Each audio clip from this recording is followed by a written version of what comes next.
Hello, America, the world, everybody. Hi, this is Anna Imagination with the Healing Garden. And this is me sitting down, organizing everything. It's a really weird life I have, a very weird life. I love my life. And I'm just going, this is so freaking weird. I have been able to see this since I was 4 years old. Like when I was 8, I'm like, I gotta prepare. They did too. When I was 8, I'm like, I gotta prepare. So I started public speaking in front of the mirror when I was 8 years old, every day, at least 3 hours every day. I would stand in front of the mirror and just talk. And I would rehearse all of my public speaking, 3 hours a day, at least every day, my entire life. And I still do that to this time, except this is the best part. I just record it live now. I'm like, oh, look at that, which this is why I'm so good at talking to myself. Well, talking to you is because I have been doing this since I was 8 years old. So to see, and I actually don't believe, this is going to be weird. I don't believe in manifestation. I actually don't. I do and I don't. I believe in the science behind manifestation.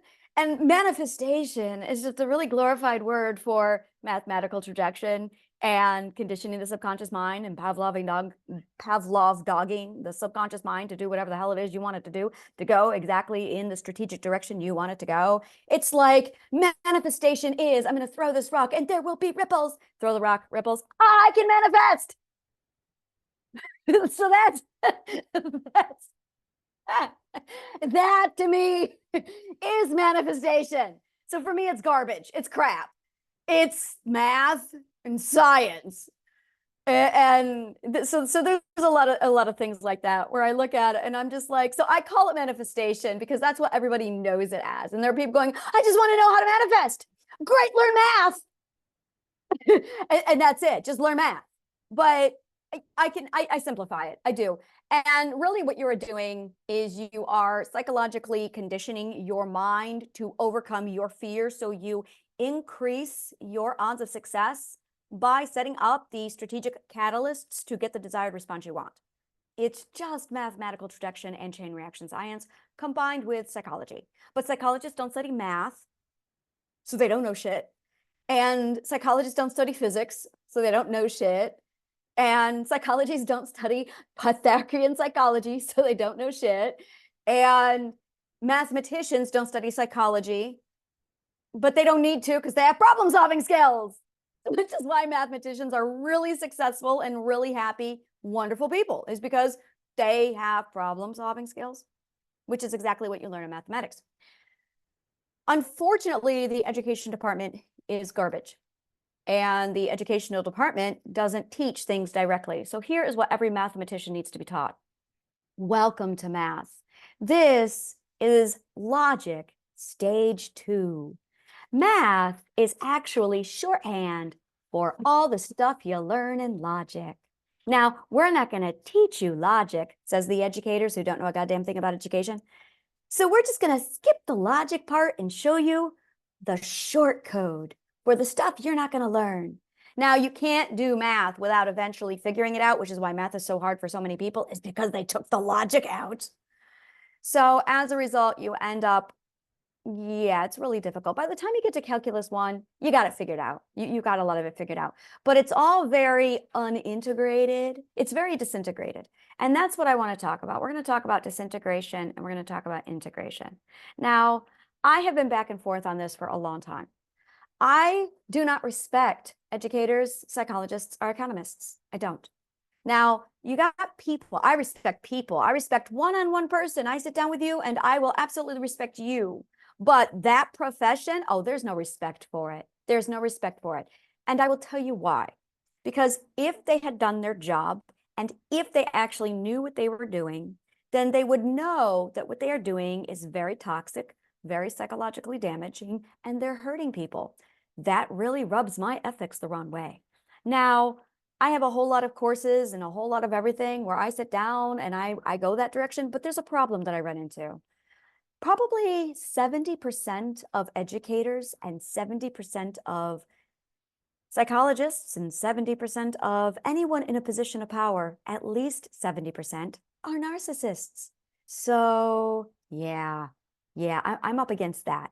So I'm still trying to figure out the best way to approach this. I've done the just don't talk about it.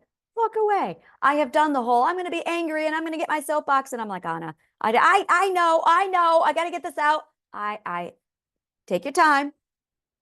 10th ethic, emotional fluidity. But we really need to direct that anger into something productive and strategic that's going to help everybody. I know, I said from atop my soapbox.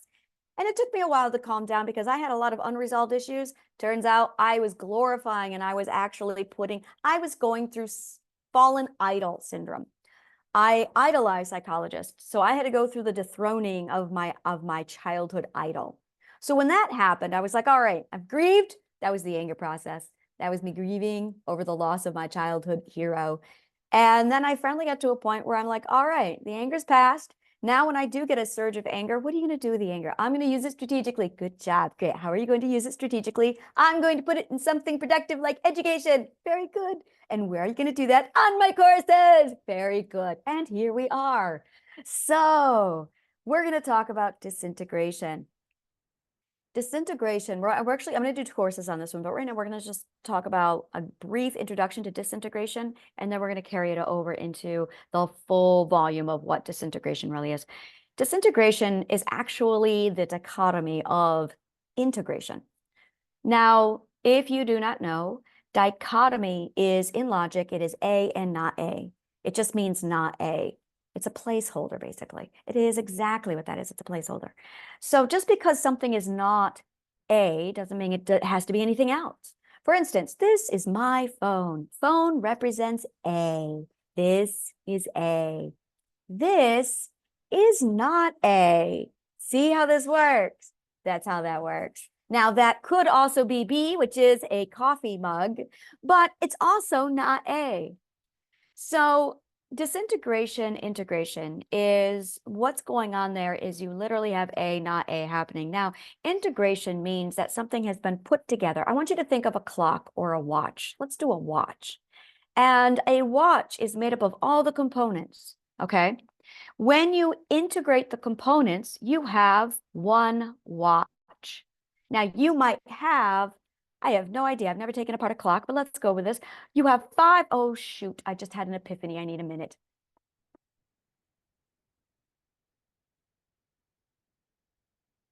I am reverse engineering the psychology of Sylar in the show Heroes. Just give me a minute. It just hit me real hard. And I'm like, I understand Sylar. Ooh. Sylar is me without the ethics. Holy shit. Okay, so I have to break it down now because I can't just open this box and leave it alone. Sylar fascinated me. I was like, what's, you know how he was, I was Sylaring Sylar.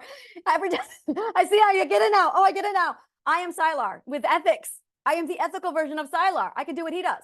This explains everything. Oh, I was fascinated. When I saw him, I reverse engineered myself. That's how I did it. Oh, wow. I've been trying to figure this out for a long time. Sylar is my favorite character ever. Oh my God, do I love him. Remember the show Heroes? It was with the clocks. When he walked into the clock, I went, ooh. And I don't know why. I became obsessed over clockwork after I saw that episode, but not clockwork, like something else. I'm like, something's here, something's here. And I saw him like looking at people and just looking, and then boom, he understands it. And I'm like, and I reverse engineered it. I have been reverse engineering what he did. Like, oh, did I manifest that? Where I may have said something like, I wish I could do what Sylar does. And I did, but I could not reverse engineer it. And I just realized what I did.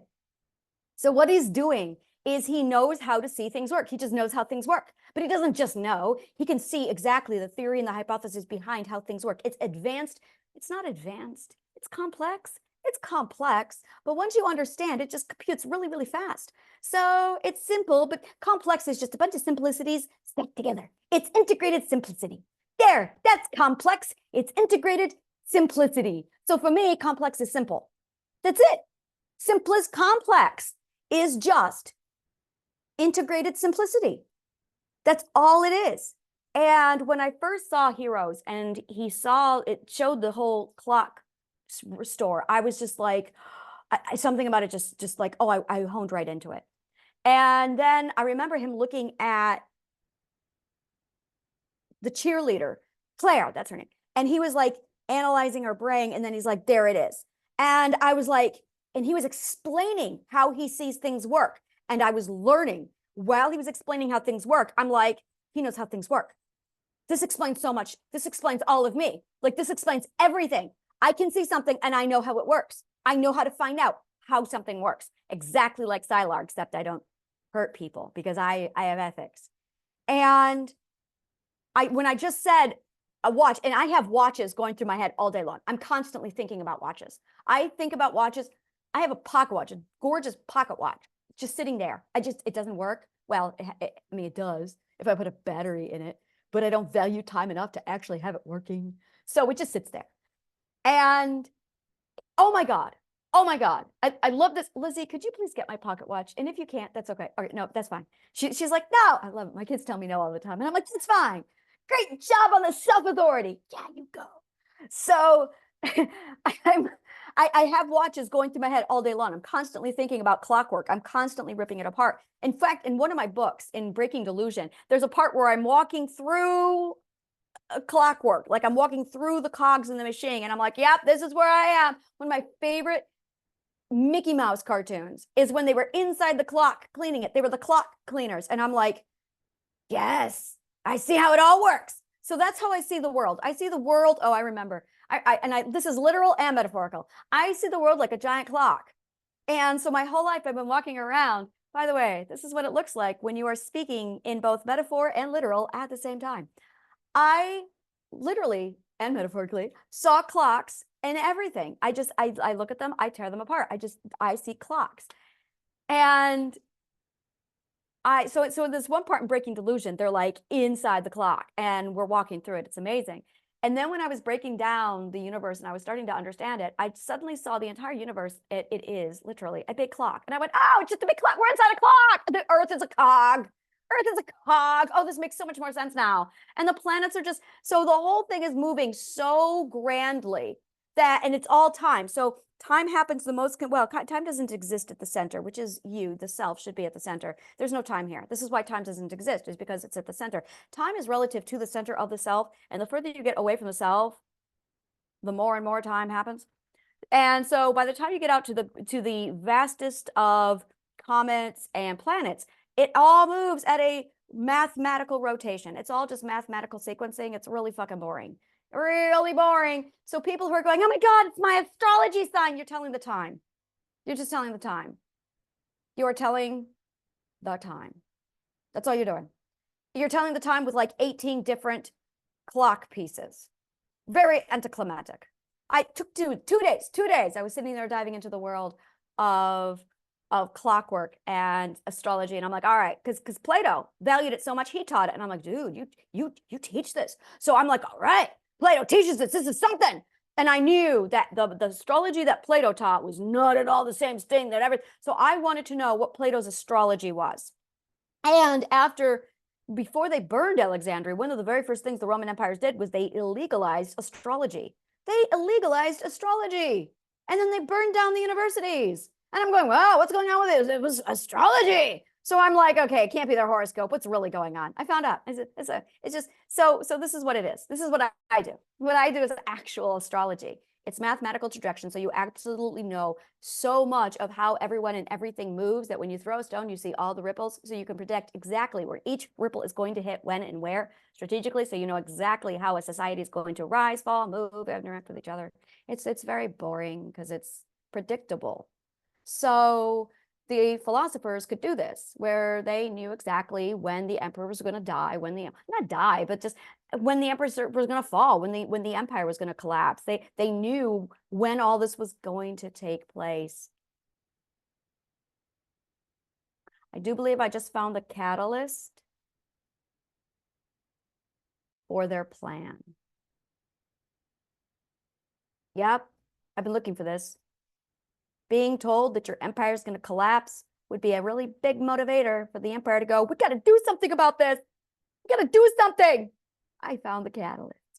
I've been looking for this. This is very, very good. Just give me a minute. Now I got all these chain reactions. That was my missing piece. And I got all these hypotheses. It all checks out. It really checks out. That would make a lot of sense now. Philosopher comes along. I want to know my future. Okay. The emperor's got to fall. This is how it's going to happen. This is where it's all going to go. And they're going to go, oh no, we got to last forever. We got plans.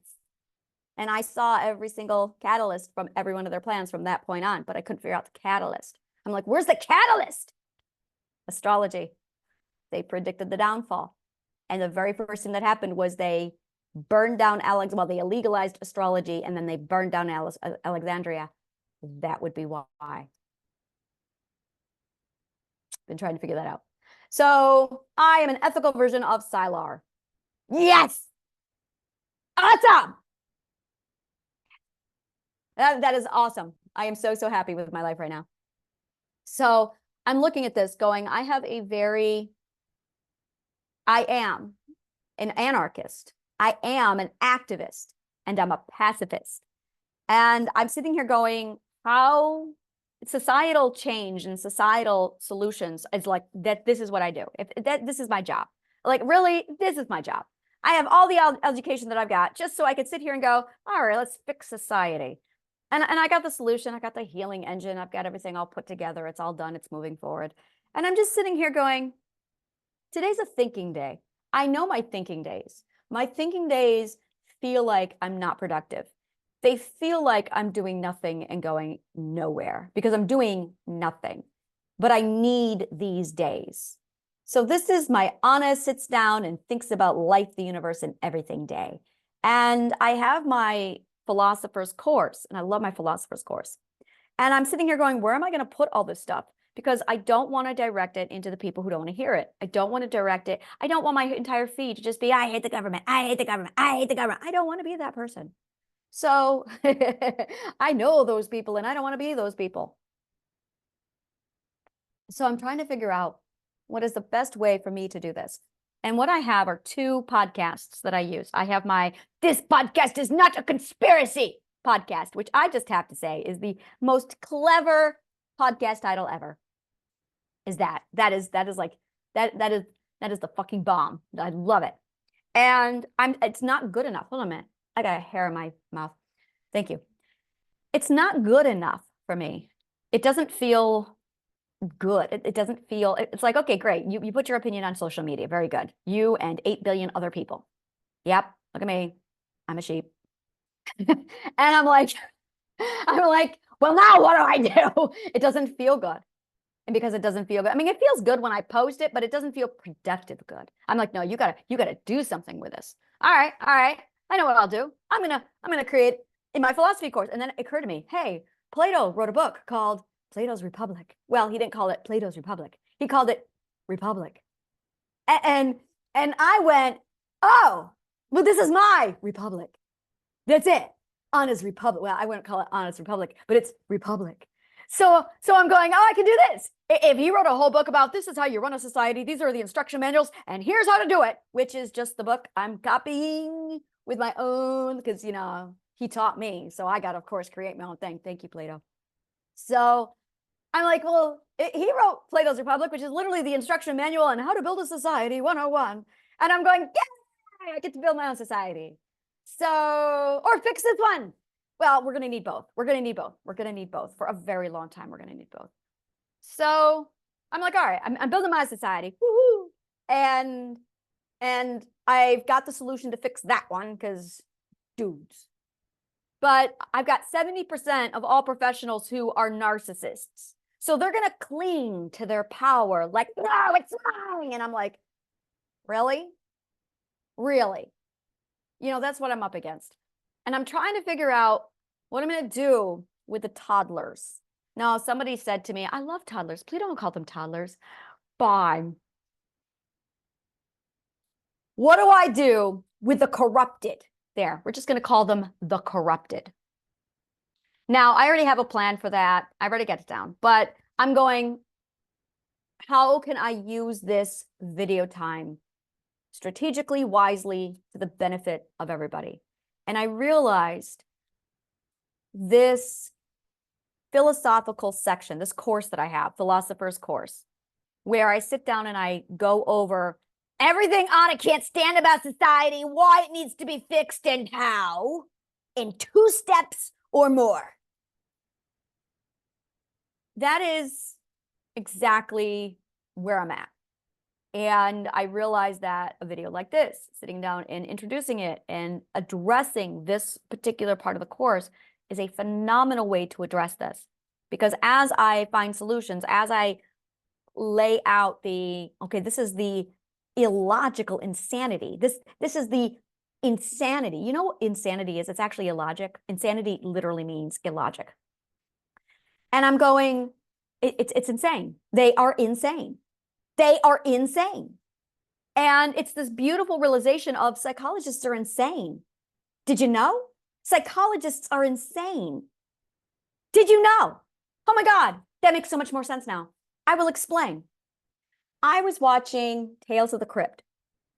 Oh my God, this makes so much more sense. It's like the universe said, Anna, you must see this because one day you will do this. And one day you will know this. You must see this. And I went, thank you.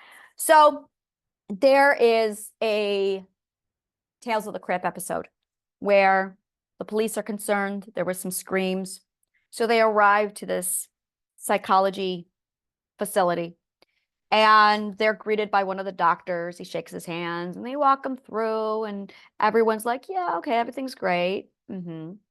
And he's like, you need to understand, we were concerned. We heard the screams. He goes, yeah, we have episodes here and, we've got all of our patients under control. And he's like, okay. So after about, it's about a 15, 20-minute episode, they leave. And when the police leave, the doctor walks over and he pulls out a skull. And you find out that the doctor's the patient who overthrew the psych ward. And now there's no doctors. The madmen are in charge of the psych ward. And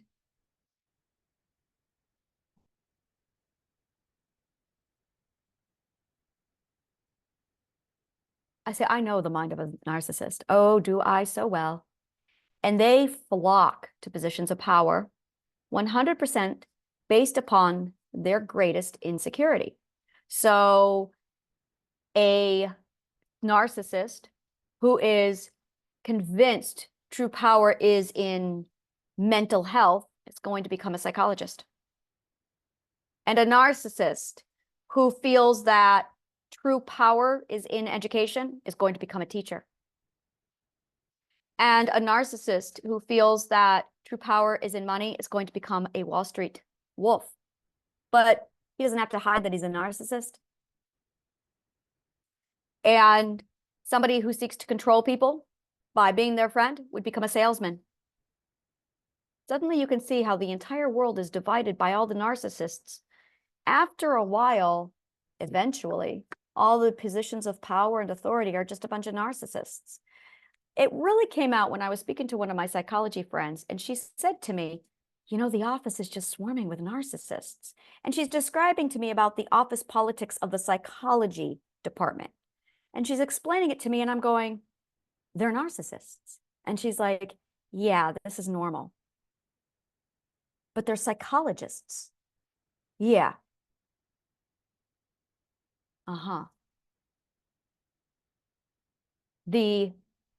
So I'm looking at this going, there's no such thing as authority. That's why the economy's thinking, we don't have an economy. Well, we have an economy. We don't have economists. They're all narcissists. We don't have a government. They're all narcissists. We don't have an education department. They're all narcissists.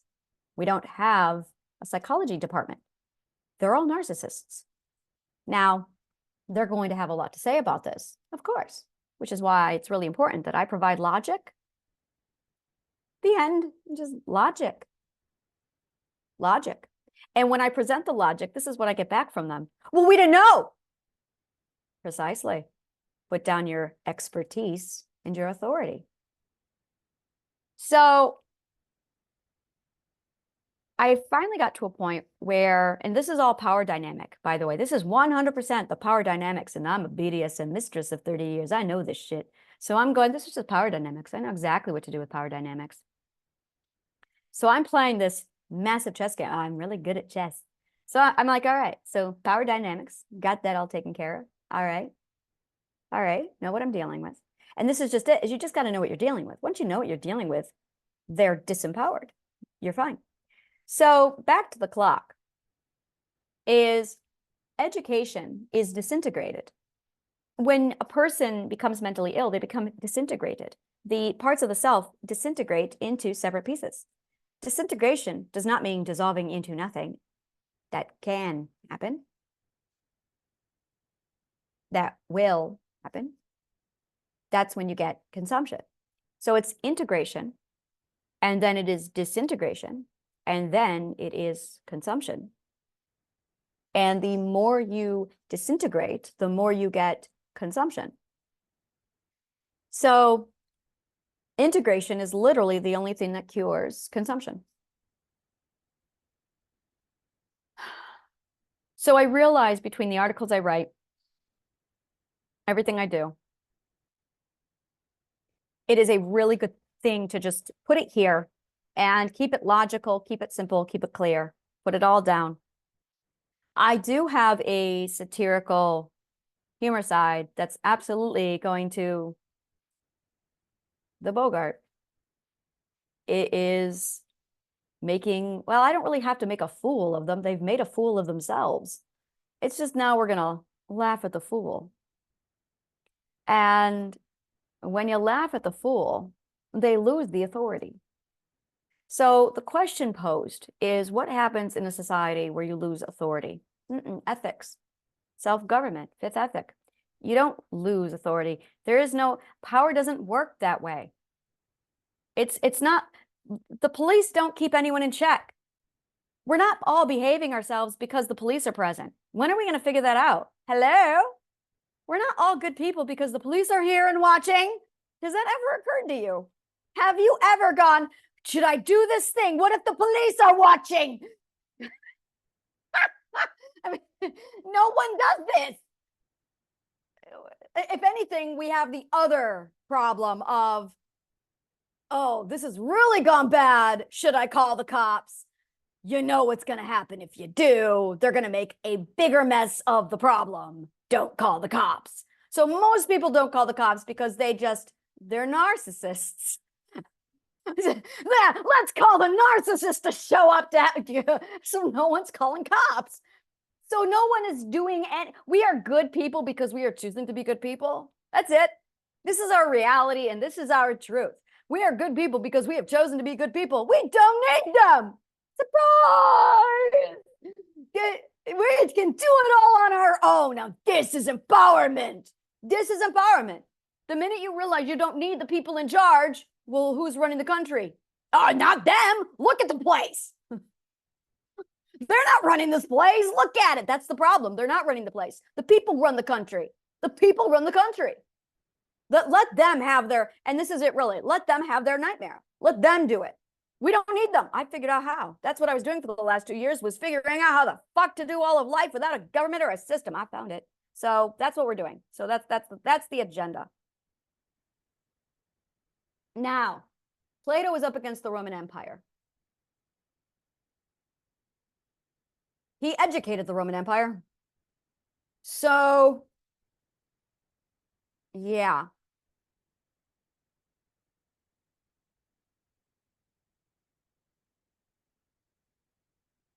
I got to think about that.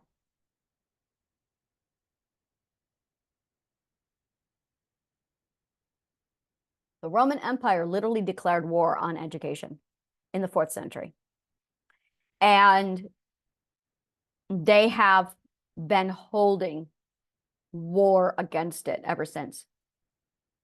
What kind of a democracy? I don't believe it was a democracy. The Holy Roman Empire and the Roman Empire, same thing, they were kind of monarchy. What kind of government system was the Roman Empire? See, it's confusing because here's why it's confusing. One, we are taught in our US government schools that our system was based off of Rome's system. Was it? The second thing is they use the word empire.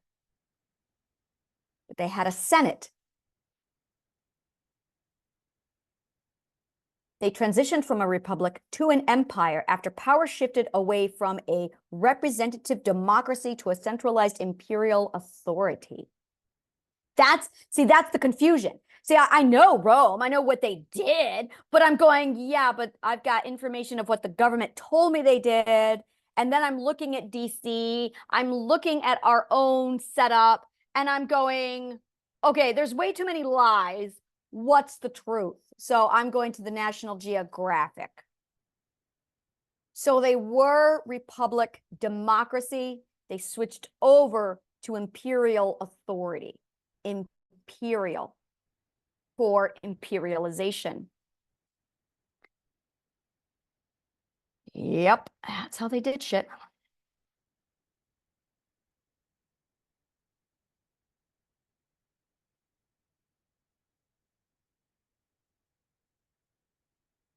Monarchy to representation. The real authority, or imperium, of the republic and later empire was to be divided among three basic elements: elected non-hereditary magistrates, a senate, and popular assembly. Now this is what that's familiar. That's what I know. The real authority was to be divided among three. Authority. See, that's not authority. That's power. They're using the wrong word. That is not authority. That's power.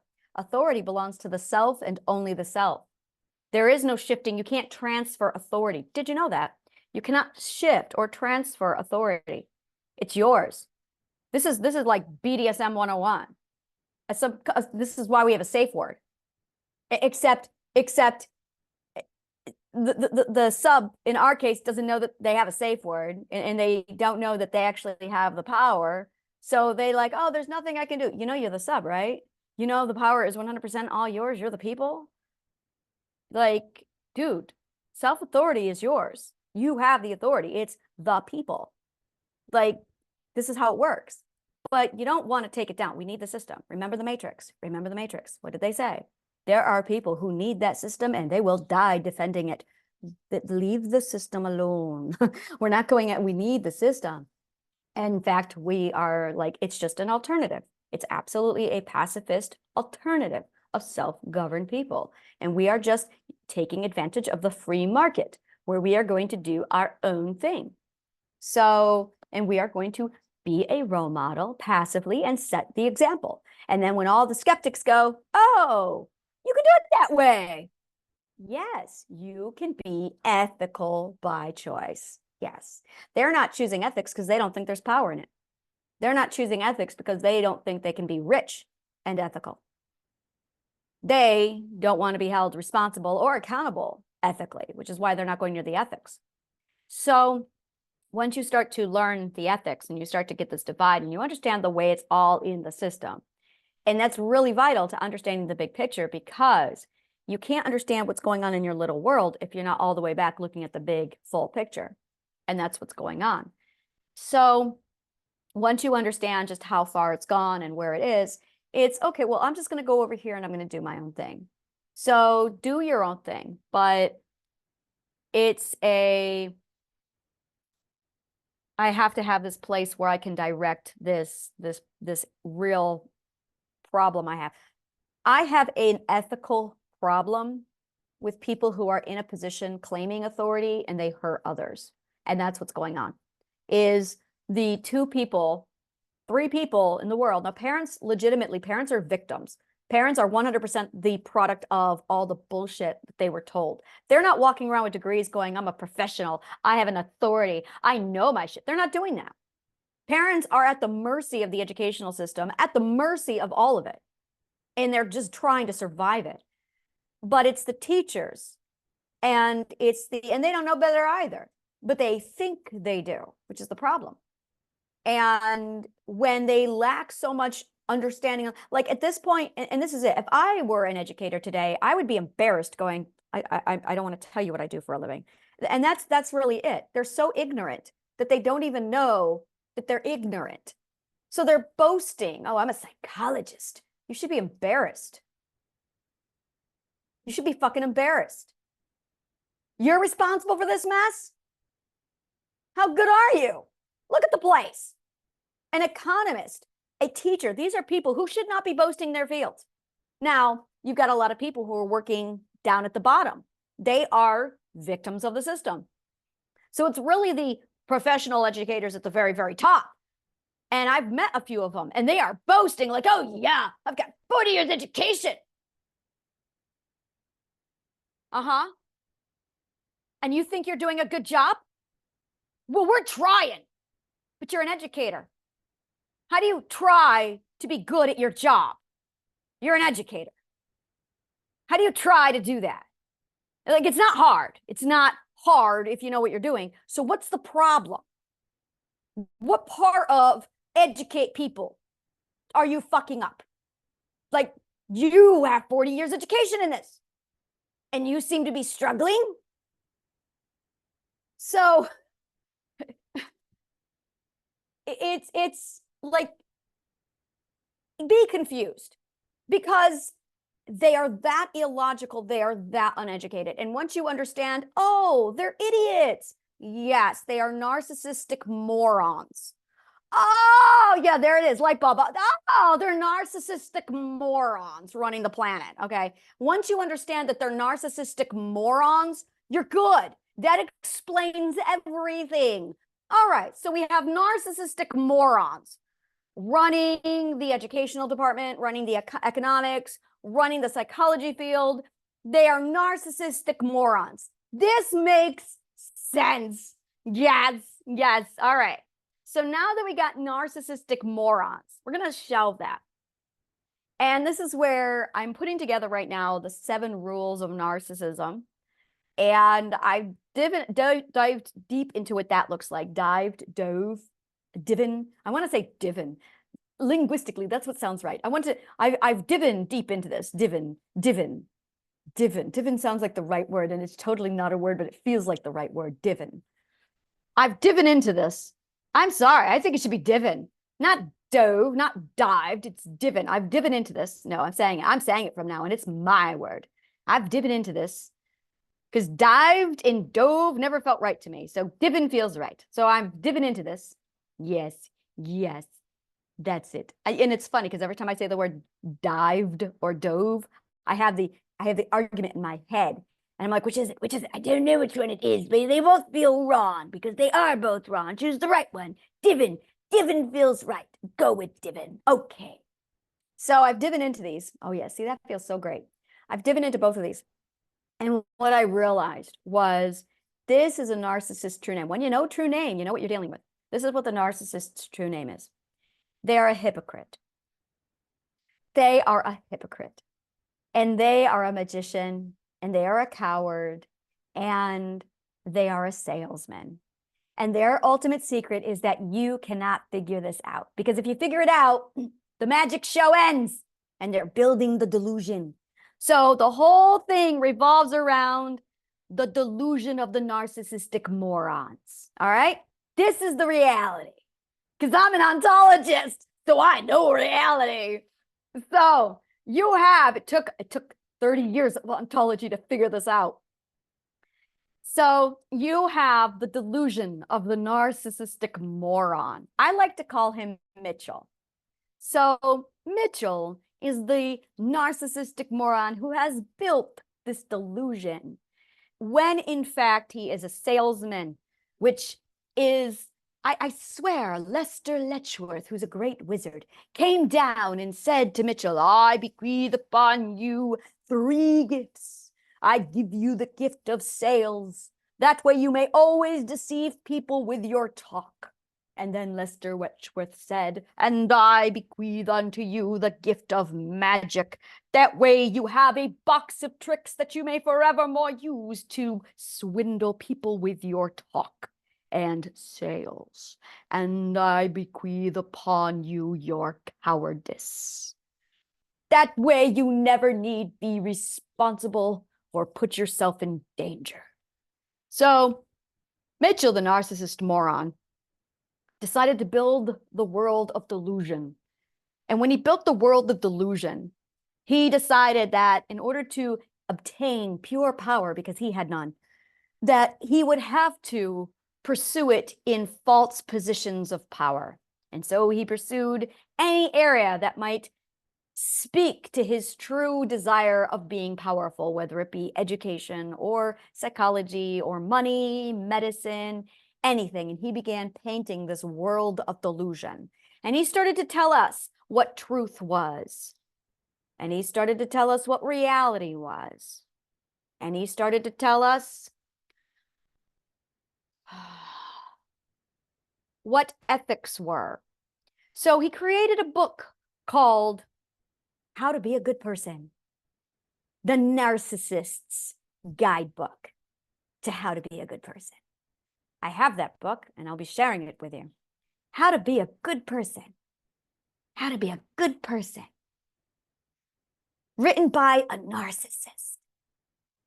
And this narcissistic moron used his sails, his magic, and his cowardice to paint the delusion by writing the book, How to Be a Good Person. And because we are all driven by story and ethics, all we ever fucking wanted was to be good people. And because we had this narcissistic moron in a position of power telling us how to be a good person, we followed that guidebook, which in fact fed the delusion. Now, time passed.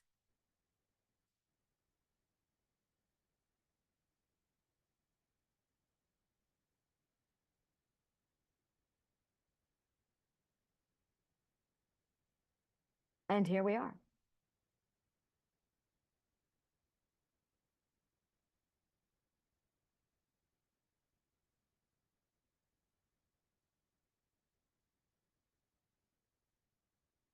When you start to study logic, truth, love, reality, and ethics, you realize that all of this, you can easily see all of this. And the more I studied it, and the more I saw this, the more I got angry, because I went, the narcissistic morons should know better. Well, yeah, but they're narcissists. Oh, that makes sense. Okay. All right. All right. And the non-narcissistic morons, the decent psychologists, quit the field. Those are the ethical ones. Those are the actual psychologists. The actual psychologists, the ones who are actually honorable and ethical, are the ones who quit the field, gave up all of it, and said, I'm not going, no, I want to, those are my people. If you quit the psychology field, you are my people. Come to me, and I will give you my Pythagorean psychology. And oh my God, yes, those are my people. But you can't say I have two masters. You cannot serve two masters. You cannot play in the psychology field on your pedestal of power, with your narcissistic moron that is Mitchell. That's dirty. No, you have to give up the pedestal of power, because it's delusional if you think you're helping people from the pedestal of power. The pedestal of power doesn't help anybody. And here I am with my rod of truth, because and the rod of truth is just like an invisible pole in the center of the point of comprehension, like the North Pole. I just got to put that out there. It sounds like this great staff, the rod of truth, and it's not. It's an invisible point in the middle of the point of comprehension. That's all it is. I love it. I love it. It's the rod of truth. It sounds so great, like the power of pedestal. So this is really what it is. You either have the pedestal of power or you have the rod of truth. But you can't have both. You can't have both. And there's a lot of people going, ooh, I got to go to the point. I've got to go to that rod of truth. And that's what's going on, is you got a whole lot of people going toward the rod of truth. But here's the thing. The closer you get to the rod of truth, the more you see the bullshit. And the narcissistic morons have figured this out. So they're deliberately trying to keep people with the delusion from reaching I see, now I got power pedestal in my mind. And I'm like, yeah, it's awesome to say the pedestal of power. I could say that forever. Pedestal of power. And the rod of truth. So the closer they get to the rod of truth and the point of comprehension, the easier, the more the delusion breaks. And people are starting to figure it out. So I step in. I got a hammer. I wrote that today. I love what I wrote today. The emperor is naked. The delusion is breaking. And I've got the hammer. I love me. It's like, I've got the hammer. I'm just walking around smashing the delusions. And that's really it. That's it. This is all this is. Welcome to Delusion Breaking 101. We are going to bring together truth, logic, love, reality, and ethics. That's what we do here. We're going to introduce you to the narcissistic moron that is Mitchell and his pedestal of power. And that's what we're going to teach here. In that exact, yeah. And the more you study truth, logic, love, reality, and ethics, the more you go, the delusion's breaking. The delusion is breaking. Yes, the delusion is breaking. Now, not everybody is ready for the delusion to break. And that's okay. The narcissists are not ready for the delusion to break. So what's going to happen is this. There's the narcissist society, and we're all very familiar with it. I wrote something yesterday, and I love what I put this down. I likened this to the smoking and non-smoking section of a restaurant. Do you remember that back in the 80s? When every time you went to a restaurant, you had to choose, do you want the smoking or the non-smoking? Remember that? Oh, it was gross. And so you had to choose where you wanted to sit. The narcissists sit in the smokers section. So it's like you're in the smoking section of this restaurant, and there's sharks. What do you want to eat? And these horrible sharks. And you're like, can I please sit somewhere else? Because the smoke is well. There is nothing else. This is the only option. We're in a shark tank with a bunch of sharks who don't know how to make friends with people. They're going to tell you that. But there is no other way. There is no other way. Pay no attention to the man behind the curtain and his pedestal of power. There's no other way? No, there's no other way. This is the only way. I love this. I'm enjoying this. And you're just like,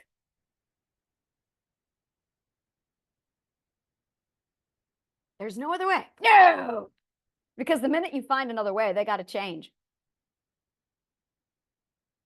So I found a way out. It took me a very long time. I found a way out. And I went, that is the wilderness of nothing. The wilderness of nothing. The wilderness of nothing is a vast space of nothing. It's where you're the outcast and you wander and you're a rover. And there's a whole lot of pilgrims out here. It's the land of the pilgrim. It is the pilgrim's place. And we're all the pilgrims. Oh, you're a black sheep. I'm a black sheep. Yeah, they threw me out. They threw me out. This is a barren wasteland. It is a barren wasteland. And the only option is fitting in to society. I'm not doing that. No, fuck that shit. Yeah, I know, right? They told me that there was no other option. They did. They said that to me. They said that to me too. They did. Oh, look, an oasis. And then you go over to the oasis and you build your own fucking place. And it's a guppy tank. So I live in the guppy tank now. And I'm like, oh, look, a guppy tank. And I tell people this and they're like, there's a guppy tank. And this is the response I get from people. There's a guppy tank. There's a guppy tank. There's a guppy tank. Yes, the guppy tank is the best place on earth. It's the guppy tank. So I have built a guppy tank. It's the guppy tank. I organize the guppy tank. And it's literally doing everything the ethical way. And it's so funny because I have to venture back into the shark tank every now and then to find guppies. I'm here on a rescue mission. I'm looking for the guppies. And then there's guppies. There's guppies going in the shark tank. Really enjoying this. I want someone who can do like cartoons because I can totally do this. One of these days, very soon, this is all going to be animated with little big eyes. And they're all like, it's all right. I'm here and I collect all the guppies and I'm disguised as a shark with this cloak and I got all the guppies under me and we're making our way through the shark tank and we get to the wilderness of nothing and then we cross the great barren wasteland and then we arrive at, oh, Oh, Jericho. Is that what Jericho was? Was that metaphorical? That seems like it's metaphorical now. It feels like it would have been metaphorical. Oh, oh, it is metaphorical. Oh, that makes so much more sense now. Yes, that makes so much more sense now. It was a metaphor. 100% of the Bible is in metaphor. I understand the metaphor now. So the fun 40 years wandering in the wilderness, I did that. And it's like, oh, so I live in Jericho with the grapes that are huge. Now that makes sense. It's not giants, it's abundance. It was representative for abundance. Oh, I understand. This makes so much more sense. And that also makes sense. So 12 times 3 is 36. And you have to go through the 12 ethical stages 3 times. And that is the pilgrim. That is the journey. And it takes about 40 years. Look at that. And then you get to the land of abundance and eternal life. Then the garden. So there you go.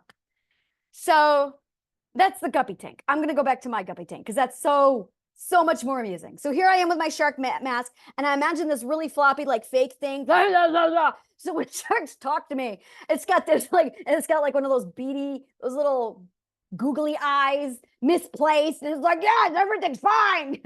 And they're like, and then they move on. And I got the little guppies underneath, and we get into the wilderness, and they're like, it's going to take us 40 years. No, I got the shortcut. And then we cross the wilderness of nothing, and we arrive at the healing garden, and we all pour into the healing garden. And then I give them water and drink and education, and they're like, oh my God. And I'm like, I know, right? It's the guppy tank. And then there's other people who are convinced there is nothing else. I believe them, and they're half sharks and half guppies. The longer you believe you're a shark, the more you warp into a shark. That's the other thing. If you stay there too long, you become a shark. We're currently working on how to de-shark people back into guppies. That's my current product. I love this. Sharking guppy. Sharking guppy. Yes. Yes. Sharking guppies. So this works. This works for me. And it's all because of pedestal of power. The pedestal of power.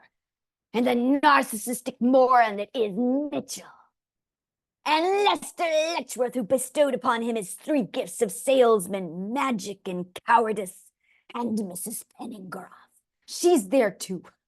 My daughter just like, Mrs. Penningroth is there too. And they're in charge of all of this bullshit. Yeah. So yeah, that is how I view the world. That is my political philosophy. That is my political philosophy of life. And once I started to realize, oh, it's just the delusion. Well, I know how to break delusions because I'm Sylar, the ethical version. I know exactly how to reverse engineer delusions. Yes, I'm good at that. So I am in the process of analyzing how I'm going to do this. I think I know what I'm going to do. I have an idea because organizing this has been a nightmare for me. There's no other way. Organizing this has been a fucking nightmare. Like people see it and they go, holy fucking shit, you did this in 2 years. I did it in 2 years. I did it all of myself. Me, 2 years. And people like their brains explode. And I'm like, yes, I got it. I'm good. The only problem I have is organizing it. And I struggle with the organizing of it. And I can't afford to have this unorganized anymore, which is actually the purpose of this meeting, is trying to figure out how to organize it. And I don't know how. So I'm going to go ahead and shut this video down. I'm going to restart the next one. We're going to talk about organizing it because I got to get my shit together because this thing is going big. And I'm like, no, and Anna, come on. I know. All right. Thank you so much. I gotta tell you, if you love what I do here, as weird as it is, if you love what I do here and you want to get involved or you want to learn more, reach out to me, come meet me on equal footing, and we're going to have a nice long chat about my box of resources that I pulled from the point of comprehension. That's right. Thank you so much, and may the kindest of words always find you.